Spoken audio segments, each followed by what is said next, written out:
dangerous as well to start naming persons or naming individuals in relation to this, which a criminal investigation should properly do and come up with really the correct verdict. Because this is going to go down in history. And whoever is responsible for this, it's just a matter of time that this will be revealed. But it's premature for us to misdirect our efforts to one particular direction. But what the issue people need is an answer, and a proper answer. And the authorities, the government is responsible for providing that answer, because they operate in this region. They are in charge of this. They have the responsibility to investigate and provide the issue people with an answer. How was the death of the phone, or the disappearance of the phone, as it is said here in Cameroon, affected the CHU community? Well, it's devastating. Yeah, that is why there's a stalemate in CHU right now. He was the link, first, between the CHU people and between the CHU people, the authorities here. He was revered and loved by his people, and he loved his people. That had grown over the period that he's been in power. We know as well within the Northwest Province, he was really revered and respected on how he went on and did what he did. So that is the void now in CHU. This is one of the reasons why we are where we are. Because if this situation happened in any other institution in the village, he would be able to pull people together. I'll give you one example. It's Equinoxe, which is the CHU Cultural Development Association. At the moment, they don't have an elected executive.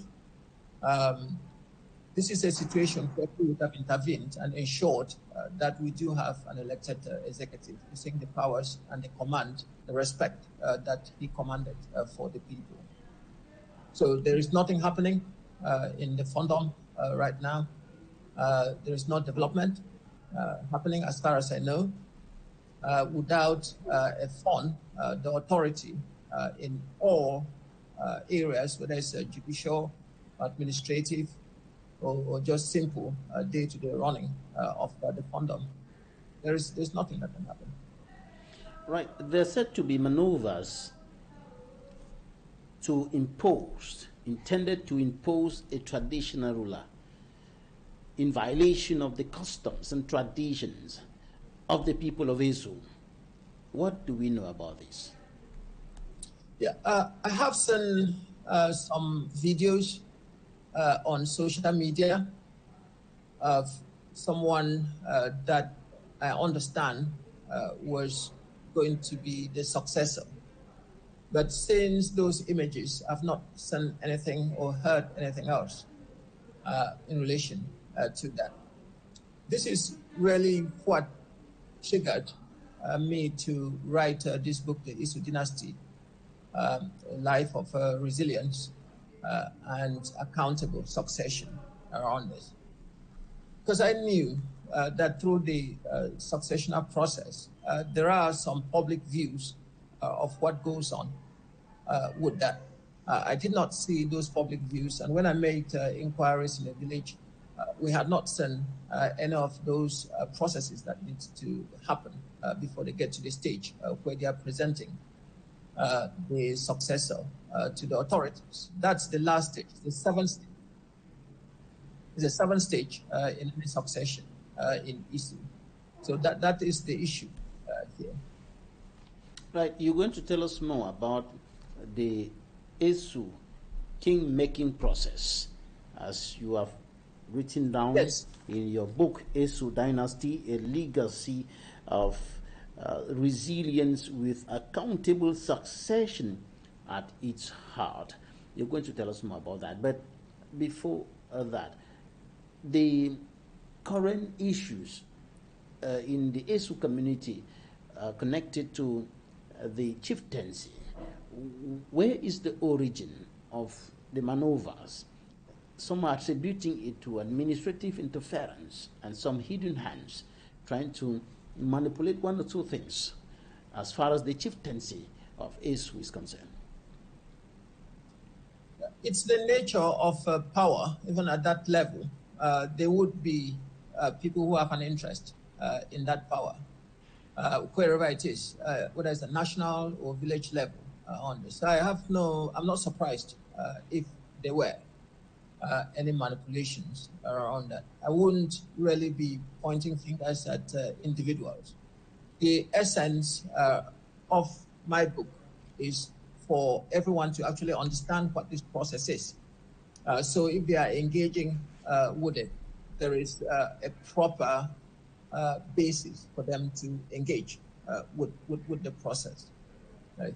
So I think starting to point out some particular individuals that are seeking to manipulate the system, I think it's more dangerous on that.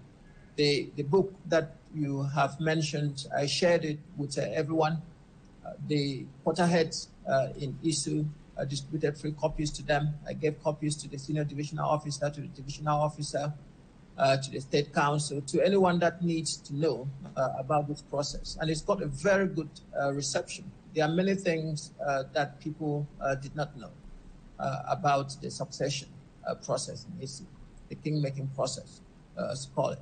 So now they do, and there is no excuse for them now, for anyone who is engaged, not to follow this proper process. I mean, you would have read the communique that came out from the senior divisional officer sometime, I think it was in June last year, calling effectively for people to make applications to, if you're interested in becoming a fund. I don't think that was intended, because all the other provisions he cited, the legal provisions in relation to this, and those were fairly accurate. It's just that last paragraph where he was inviting invitations from people for consultation, whether it's a misdrafting or that was intended. I don't think it matters, but I think it's dangerous to go that way. That it has not happened is probably an indication that the authorities have found the proper process now to engage with. So what is the problem with that invitation? That's not how funds are found. It's the last process where the fund is presented to the administrative authority as someone that they have found to be fund. They can then do their checks to see whether they meet what the law says they must be for them to be the fund, but not before. That's the issue. Okay, so the administrative authorities are not involved in the whole process, but just at the end. They're involved only at the end when the community presents to them that this is our traditional leader. Is that what you're saying? That's correct, yes. I mean, if it's helpful, I can outline that whole process to you so that we can, this is the 7th step in the whole process. Okay, so let's just go back to chapter 5 of your book, where you talk about the ASU king-making process. Tell us about that. Yeah, there are 7 stages, so to speak, on that. I've grouped them together like that. The first is what we call conclave and family deliberations. So when we lose a fund, a secretive conclave of the royal family convenes to evaluate the potential candidates. Candidates are assessed based on lineage, character, and adherence to traditional values. Then a decision is made collectively to ensure legitimacy and community alignment of this. There are 2 compounds in ISU, the downer and the upper compound. The chief that we lost recently was from the down compound. The one previous to that chief, Joseph Mebu, the second was from the up compound. And the chieftain, the fondom, the fond is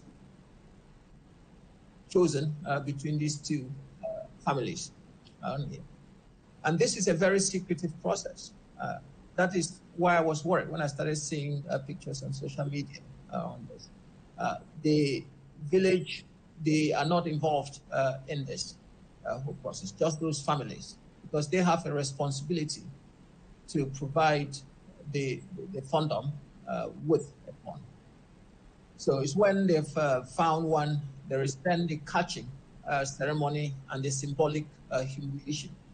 The assumption is that people that know the responsibility that comes with the chief, they generally tend to run away from it. At least that's what used to happen in the past.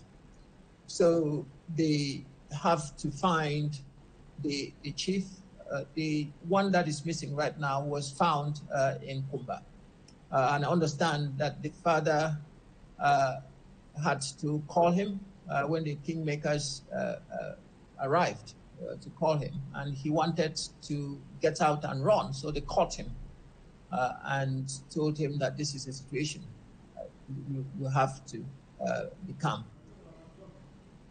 Yeah, so there is that process of catching as a second level, and the humiliation. I understand that during that process, you are tripped and slapped. You would see throughout the king-making process that humiliation goes through. It's a threat that goes through all the different stages, and that's quite important. The humility that comes with the chief is significant, and Chief Matso II was really an epitome of that. In any event, at the second stage, they've caught the chief, they've humiliated the chief significantly. You then go on to the public presentation and the washing process. Here, the new fund is presented to the community with his genealogy and contributions announced. So they take the chief to this occasion is at the Kadima quarter. So the quarter head for Kadima does this particular aspect of it. So they show him to the public. They explain why he is the right man to be formed for this. Also here, there is a washing ceremony that takes place and is conducted by women, some elders within the community. And this is to prepare the chief both spiritually and physically for leadership. So now he's washed, he's prepared. He then moves into what we call seclusion and fattening initiation. What's the essence of this particular stage of seclusion? Is it a kind of training process? Yeah, it's for him to really think quietly on the responsibility that he's taking on now. So it's a quiet period of a contemplation on his own, because you will recall from the previous 3 stages, there's a lot of involvement. You have family, both the conclave, touching him, presentation to the public. He hasn't really had the time now to sit and look at the enormity of the task ahead of him. So this is the purpose of this. Then finally we get to the coronation and the presentation to the administration. No, that's just the 4th stage. You move into the investiture ceremony itself, where the chief would then need to take oath. Yeah, just like the president goes to the National Assembly and takes the oath of office. Here you go to what we call Ndaunsu ceremony. This is a symbol, really, of his commitment to justice and governance. And here he's endowed as well with the symbols of authority, such as the founding spear. He would go up to a quarter called to top, where he's presented with the original spear that was used to find Isu on that. So this kind of connection between the fund and those that came before him, so the ancestors. essentially. He's also presented with several memorabilia on that.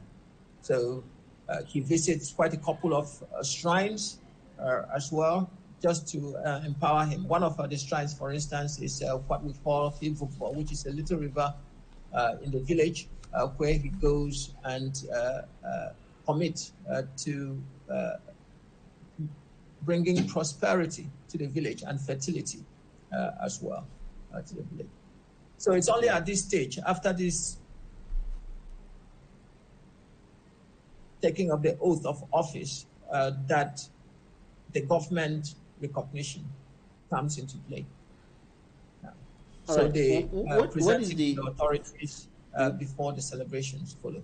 What's the risk involved in violating this process?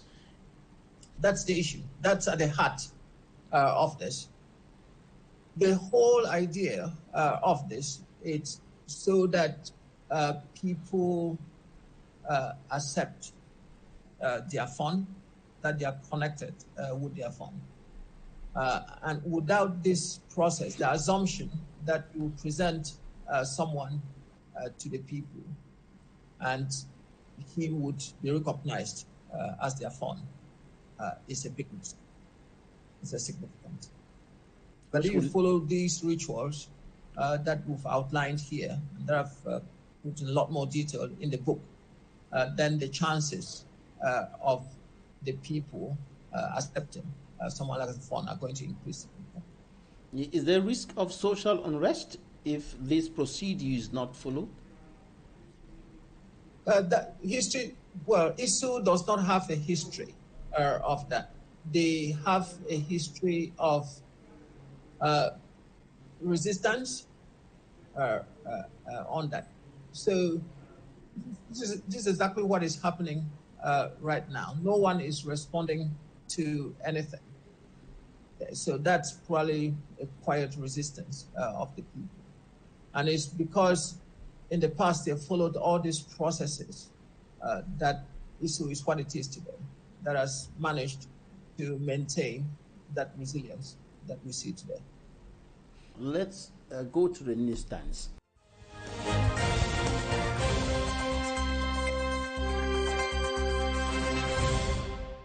The Guardian Post reports that after 50 days in captivity, the divisional officer of Idabato cries for help in a viral video. Kidnappers demand over $500 million CFA ransom. Dio's fate hangs in the balance as wife discloses government nurse vowed never to negotiate with terrorists. International lawyer and anti-corruption crusader Akere Muna pleads for release of kidnapped Idabato district officer. Another issue of The Voice reports that within the framework of effort to curb chronic absenteeism, the government has sacked over 1,100 state workers from the public service.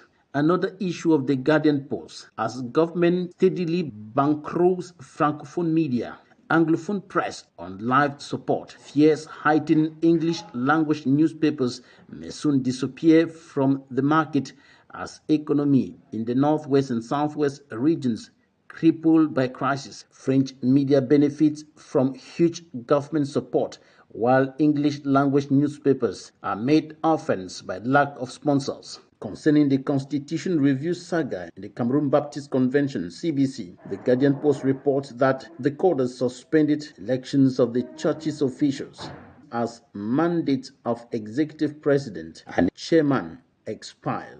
In another article, the paper reports that separatist fighters have burnt down 2 vehicles in Bamenda. The Advocate, Blessed Assurance, it's a Mickey Ayuk mandate. An Echo Outlook precises that Reverend Mickey Hans is the new Presbyterian Church in Cameroon PCC moderator, while Reverend Ayuk Solomon is the new synod clerk. Municipal updates at African Industrialization and National Technology Days. Interim Mines Minister Professor Fu Callistus Gentry reiterates government's commitment to support innovators, while Honorable Malumba, the Member of Parliament for Boya Urban, advocates direct integration of trainees from the National School of Local Administration, NASLA. Municipal Update takes a look at what direct integration of NASLA trainees will mean. The Horizon tells its readers that at the African Industrialization Day and National Technology Days ceremony, the acting Minister of Mines, Industry and Technological Development, Professor Callisto Gentry, said no turning back on industrialization. Cameroon Insider projects what it qualifies as true friendship and more between Cameroon and the Holy See. According to the paper, the relations between Cameroon and the Vatican are in an excellent state. That is the description of the ties by the Vatican secretary in charge of relations with states and international organizations after meeting President Paul Biya.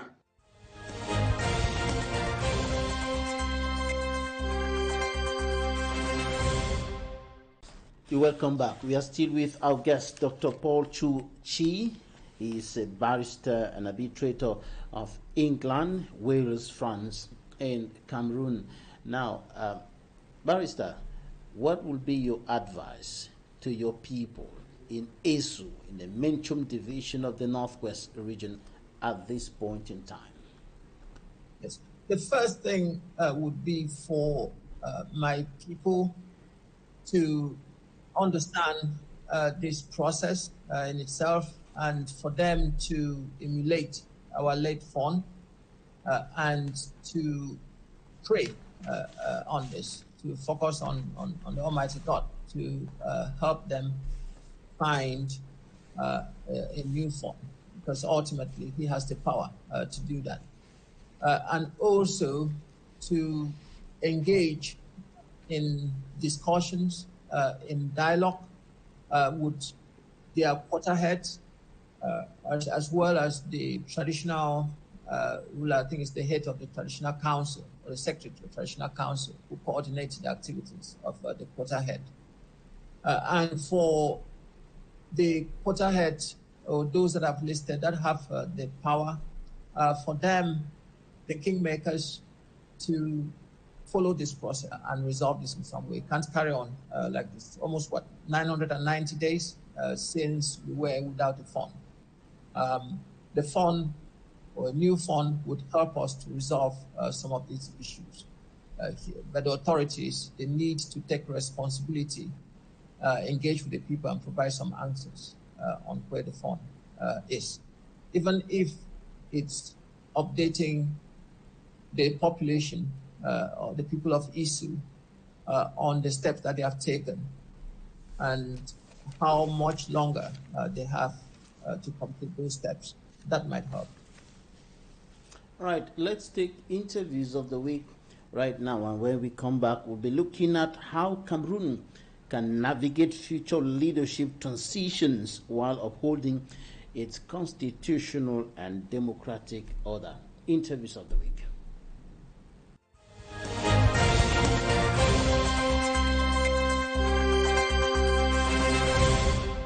It is not imaginable anywhere around the world to find a town like Douala where there is zero insecurity. You must have some pockets of insecurity here and there. It is very normal. So to conclude that because of these few incidents, Douala is an insecure town, I think is an overstatement. Anyway, as far as Douala 5 subdivision is concerned, I can say that the security situation is strictly under control. The populations are going about their activities normally, and the few cases of misguided individuals who use knives to attack peaceful populations are easily managed. The few cases that surfaced in Douala 5 were immediately tackled, and the authors were taken and presented to justice. So I think that the situation in Douala 5 is strictly under control. The population know it. They have been collaborating with us through the vigilante groups that they have in their quarters. They now know that any information that they have that can help us to fight insecurity should be sent to us immediately, and that is exactly what they have been doing with the collaboration of their traditional rulers. I can reassure the population that Douala 5 is safe. very safe. You see, Douala 5 is having the particularity that most of the touristic attractions, the hotels, the snack bars, and all the rest are found here. And most of them have authorization to go to function till morning. And they have been doing it. I think we should not let fear overtake us. We should be able to go about our activities without fear of things which are existing mainly on social media. And all we can do is the populations know that security begins with us. Every individual has to first of all take their personal measures for security before counting on the state. And I think this message has always been very clear to them, and that is what they are doing. In the night, we are out. The forces of law and order are out. We have special operations that are going on in the field just to be sure that there's insecurity in the camp of those who could have possibly caused insecurity. It is regrettable that time and again a few incidents may occur, but like I said, all the measures that have been put in place have yielded fruit so far. We are going towards the end of year feast, Christmas and New Year, and during such periods, pickpockets multiply their activities in the field. People who want easy gain will normally multiply their actions, but we are occupying the field before they even show their heads. There is no society that witnesses growth without land pressure being exercised, because land in itself is a key factor, is a most important factor as far as economic processes are concerned. To set up an enterprise, you need land. To live, you need land. Even water is found on land. So land is a resource which over the years has become scarce because human activities have increased, especially in urban areas. But now, what can be done? The texts are there, the laws are there regulating lands. We need just that the people should be sincere. Major actors should be sincere. The government services involved, the administrative authorities, the authorities of the Ministry of Lands involved, and even the population, all of us, the traditional rulers, all of us have to be sincere and objective and be transparent in the management of land so that these conflicts have to be limited. But you must observe that for some time in Vuri division, for example, the number of conflicts that we used to have dropped. I think that if you go to the administrative court in Douala, you have information there. The statistics will show that the number of cases that are found there, especially in Douala 5 subdivision, have dropped because the populations have understood. We do everything on a daily basis to sensitize the population on the procedures that are involved in the acquisition and the management and even the alienation of landed property. And so the situation is gradually going to be controlled with this sensitization. You realize that we have invested a lot of energy too. This is a book that we wrote after a lot of research on the role of the administrative authorities, the chef d'etat in the management of landed property rights. And I think that here on the spot, I'm going to give you a copy. Since you are the mouth of the population, you'll be able to read it and understand it yourself and to sensitize them. In this way, the land conflicts too will be reduced. Our doors are opened. At any time, anybody who wishes to acquire landed property anywhere, you can come and we will be able to give you information on how to proceed. Because what is killing people is ignorance. The disadvantages of living in an environment which is infected with parasites, mosquitoes, cockroaches, rats, houseflies, mosquitoes, and in various forms. I'll just cite the malaria, I will cite cholera, I will cite typhoid fever, I will cite dengue fever, I will cite skin diseases, and even it goes further to yellow fever and even fainting fit. You can see the wall gecko can even cause death instantly if the wall gecko falls into a soup that has been prepared and the family eats. It can live from a simple scratch on the face, which is a skin disease, up to the death of an individual or paralysis of an individual, which comes to fainting fit at long term. They appear to be very, very simple, somebody will put his toothbrush, a housefly passes on it, or a cockroach passes on it, or you have a canned drink that you put on the counter, a rat crosses on it, the urine of this rat will be deposited on the surface of the canned drink. And when the canned drink is taken and consumed by an individual, the lining of the mouth of the human being or the body, even through the scratch or even the throat, this parasite, the bacteria that is in the urine of the rat, will pass through the body and will cause what we call leptospirosis. It is a very deadly disease that develops with time after the consumption of the urine of the rat by an individual or by a human being. It is not good to that the environment should not be having bacteria, not be having mosquitoes, not be having cockroaches, because these insects play a role in the ecosystem that is equally positive. But if they are allowed to grow exaggerately in the environment or where they're not supposed to be, that's where there's a problem. Because if they exist in the environment, they will play the normal role of decomposing mass, which will go to produce fertilizer, biodegradable thing that is going to help us. But in the body, it is a problem, a serious one. And the problem here is how they are treated, or how they are the way that they are allowed to grow in the homes of where we live. And the unfortunate thing is that in Africa, in Cameroon, in major cities, even in our villages, we live with these insects, with these organisms, as if they are our family members. If the process of disinfection, the process of insect elimination, which we generally call pest control, through specialized products and companies and specialized technicians and techniques and procedures are put in place, which the community appreciates, makes use of, and actually contacts the right people for this technical and process to be put in place and well done, we will discover that we'll be living in a very clean environment and nobody will have issues. So they need specialized companies, they need specialized technicians, trained persons, equipment, processes, and products that are homologated to make this happen. And that is why we, Venture Investments Company, which is a homologated company by the Ministry of Public Health and the Ministry of Agriculture, has given us the license to do this treatment in the homes, to do this homologation, to do this fumigation, and to do this disinfection, and to kill and eliminate these pests. These pests are not eliminated in a complex, in a simple way, because you can come and put a product that is supposed to kill a rat, and before you discover it is killing a dog, it is killing a cat, and it is killing a child that is in the environment. You can pump a product that is supposed to kill mosquitoes, and it kills an asthmatic patient that is in the home. So these things are supposed to be done by technicians and supposed to be done by people who are trained using the products that are homologated.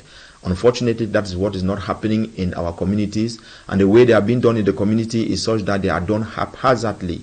People are living in a 10-story building, and somebody who is living in the 5th floor has problems of mosquitoes, has problem of cockroaches, and has problem of these small cockroaches that come through fridges abroad, which we call in French blats.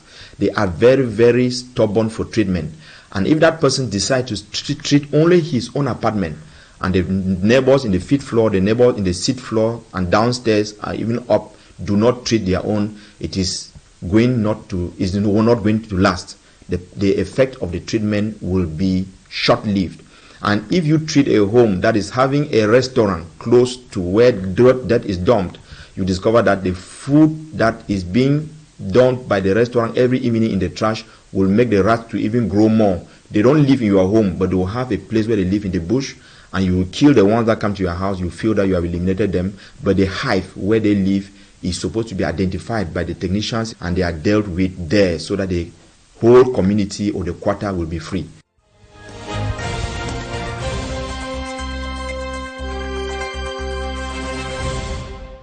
Thanks, ladies and gentlemen, for staying with us. Now, Dr. Paul CHU CHI, former advisor to the UK Foreign, Commonwealth and Development Department in Sierra Leone, South Sudan, Uganda, Kenya, and Somalia in constitutional matters, justice, morals, anti-corruption, and security.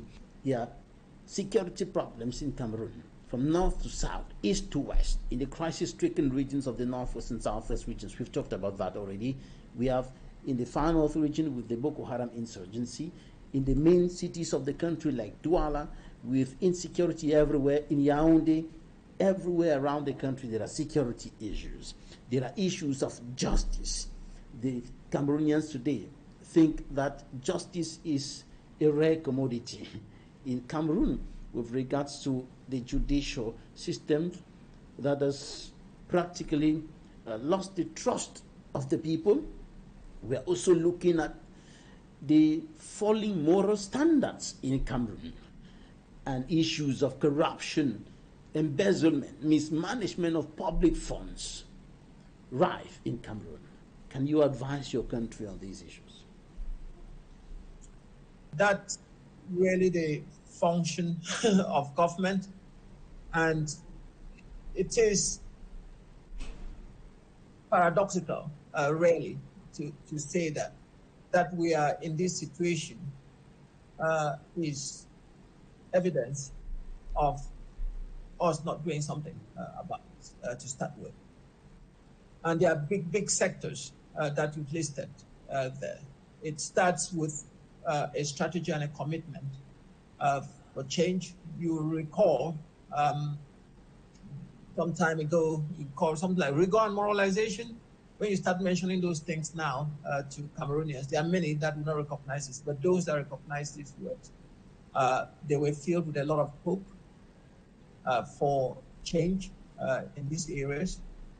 But this is where we are now. Look at where we are, very far from it. So what went wrong in between? That's a whole new story in itself, which we cannot, in this program, do any justice trying to cover any of these. I think at this particular point, the only thing that I would say is for individuals, for Cameroonians to take individual responsibility themselves, though there are elections that are coming up in 2025.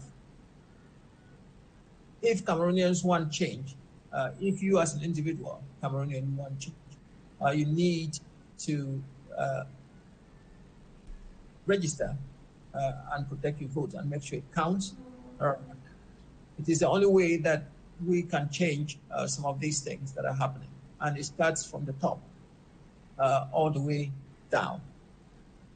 Before people are able to take on that moral responsibility, they need to be seeing those examples as well right at the top, because we are still a developing nation, irrespective of what we say, and people need to live. So they have to take all kinds of shortcuts in order to do that, not justifiable, of course.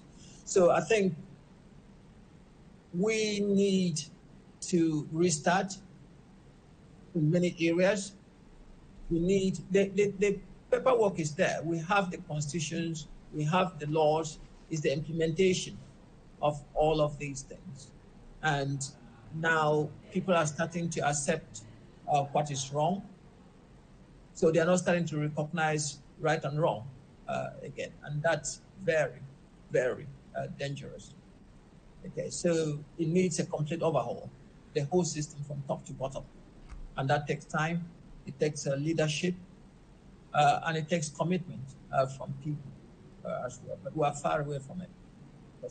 You were advising the Commonwealth Department, the Commonwealth, the UK Foreign, Commonwealth and Development Department on these issues. So if there was one thing that the Cameroon government has to do as a matter of urgency now to ignite a change in the situation of Cameroon as far as issues of morals, corruption, embezzlement, mismanagement of public funds, justice are concerned, what will be that thing?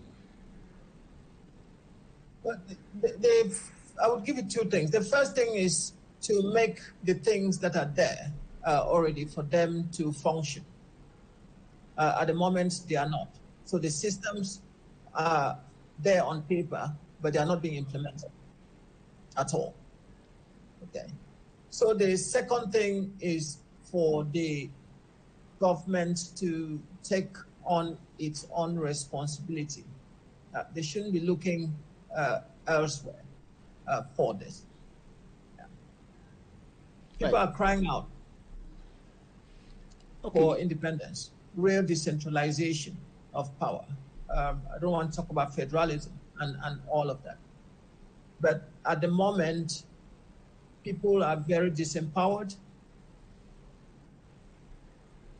People are scared within the country to speak up on so many things. But without that dialogue, without that communication, without that freedom to be able to voice what they think, a vehicle for them to contribute to the processes that are going on there, it's going to be very, very difficult. Okay. Right. You've written a book titled Constitutional Succession in Cameroon, and in that book, you're focusing on a comprehensive analysis of the key players and institutional frameworks involved in Cameroon's presidential succession process. And we're looking at how Cameroon can navigate future leadership transitions while upholding its constitutional and democratic order. First of all, give us an understanding of the presidential succession process in Cameroon. Yes. The succession, it's important for us to be clear on this. A succession is when there's a vacancy. That's the first thing. Because I think when I was reading discussions, I think 2-3 months ago, of various press papers in Cameroon, there was confusion. We were talking about the 45 days and all of that. That is not the situation. The fact is within 45 days, if the president, for instance, is out of the country, he can delegate some of those his powers to the prime minister. We know what happens in practice, but that's what the law says. He can delegate those powers to the prime minister for him to carry on dealing with some of the issues that the president would otherwise deal with. Was talking about a situation here where the president was not capable of continuing in office. And what is not often said, I know they jumped to the Senate, went to the Constitutional Council, and there was discussion, I think misleading, that there is no one to actually seize the Constitutional Council.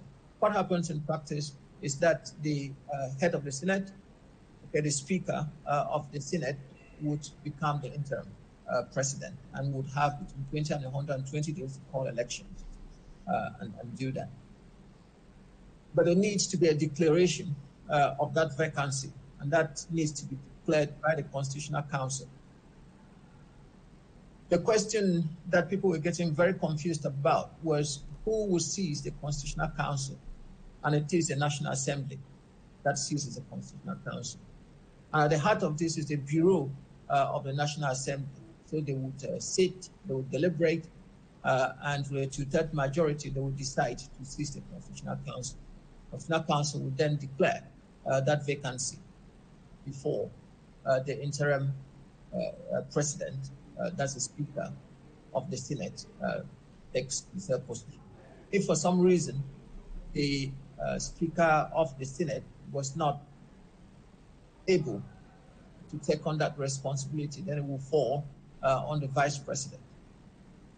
If the Vice President was not able to do that, then they will elect someone from the 5 deputies.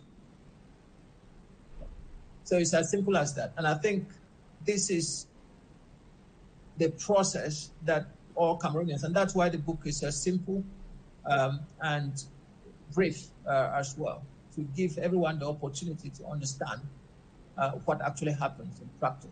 Because there is a real danger here where people would, all kinds of misinformation going on out there for them to misunderstand this and trigger things that would lead to the stability of the country.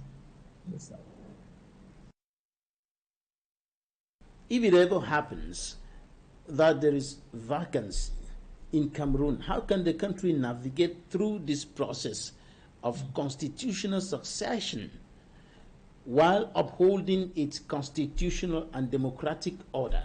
Because we saw, for example, in neighboring Chad, where the military had to come in when the person who had to constitutionally take over as interim refused doing so. Yes, yes, that is the key. Yeah, that's a very good question in relation to this. That is why I wrote this book, because if, God forbid, that kind of situation happens in Cameroon, at least the citizens would understand what needs to happen next. So, for instance, the vice president of the Senate declines to take on a responsibility. People should demand that if it is not occurring, someone from the other five take on that responsibility. In Chad, this became apparent after it already occurred, and we had what happened there. That is the danger here. Okay. So the process is there. The Constitution is very well written, very well drafted in that sense. Those that are responsible for implementing it, that's where the responsibility falls. They cannot avoid that. We cannot change that. Ultimately, it is the people that decide all of this. And what we're describing here is a process that lasts maximum of 120 days. So in this kind of a situation, it is paramount that the elections do occur after 120 days. And people are prepared to vote democratically. That's why initially, when you ask the question on what people can realistically do now, given the current environment, I mentioned elections. And even on this particular point, if the succession of Cameroon was becoming questioned in some way, it's going to be after that 120 days that the people will need to focus on and make sure that they have elected someone who is for the people. In the present situation of Cameroon, what do you think about such a scenario? If it ever occurs, we don't know what will happen tomorrow. We can get up the next day and there is a situation of vacancy. When you look at the situation of Cameroon today, with the infighting within the CPDM and, clans that have developed within the circles of power, and we are also looking at, analysts like you are also looking at the fact that the president of the Senate is very much advanced in age, just like the president of the Republic, and his vice is there, yes. But what do you think about such a scenario, if at all, if any time, at any given time, there is a situation of vacancy in Cameroon? We cannot, or I cannot in any event, think beyond those written processes that need to be followed. Because what we don't want, and that's the essence of my book, is for the military, for instance, to intervene or to try to intervene as they did in Chad.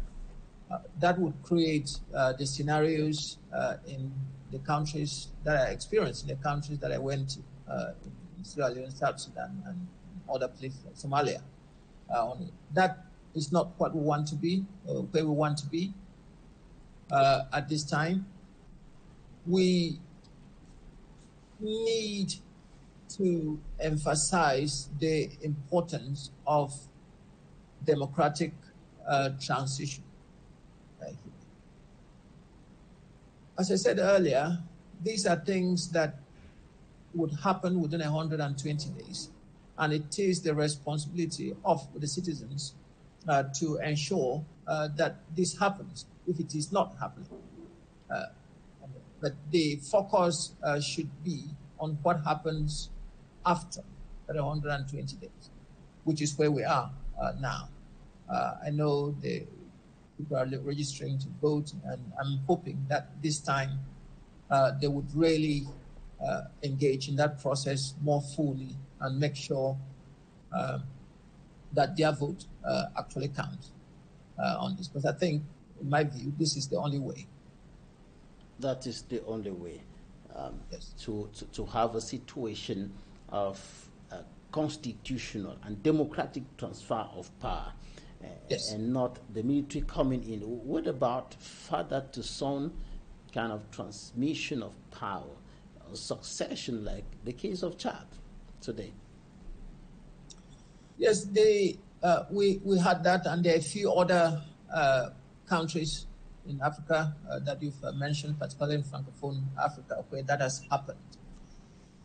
Some of those, like in Togo, there is some element of stability in quite a few other areas. But we also saw what happened in Gabon.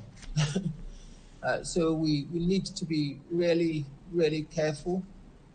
There are processes where, if we're talking about Mr. Frank Biya here, if that was the case, there is a process within the Constitution in which he can also try and get himself elected properly and go through that way. But we are not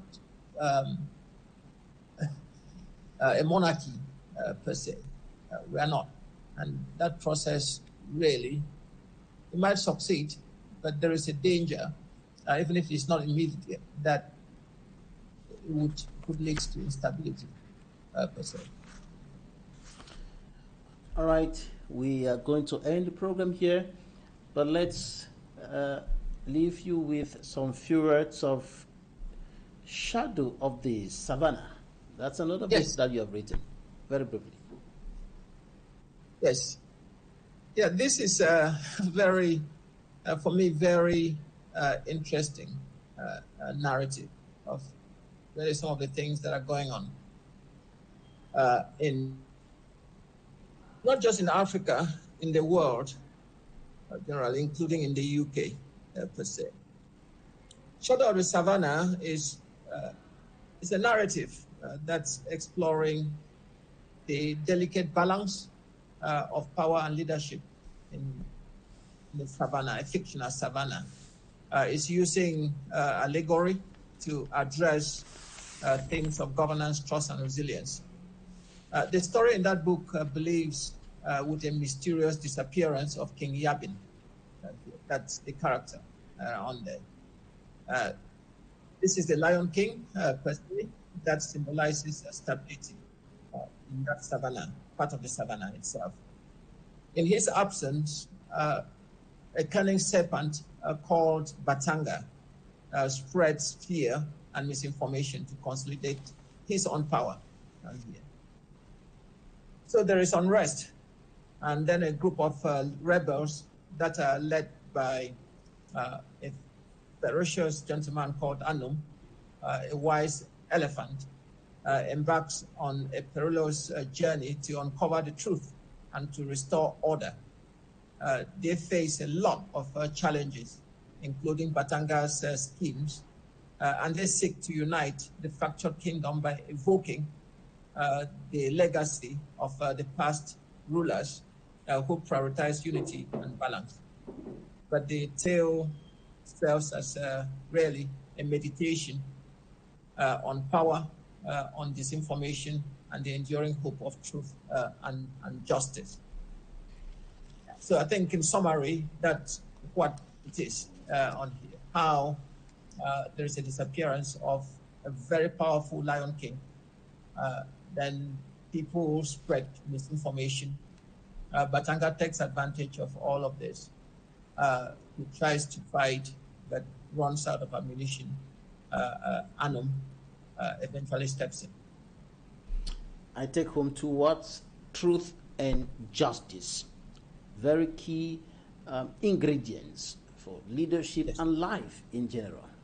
Let me just precise that Dr. Paul CHU CHY is from CHU in the Menchum Division, Northwest region of Cameroon. And you can say some few words in the local language to your people in CHU. Thank you.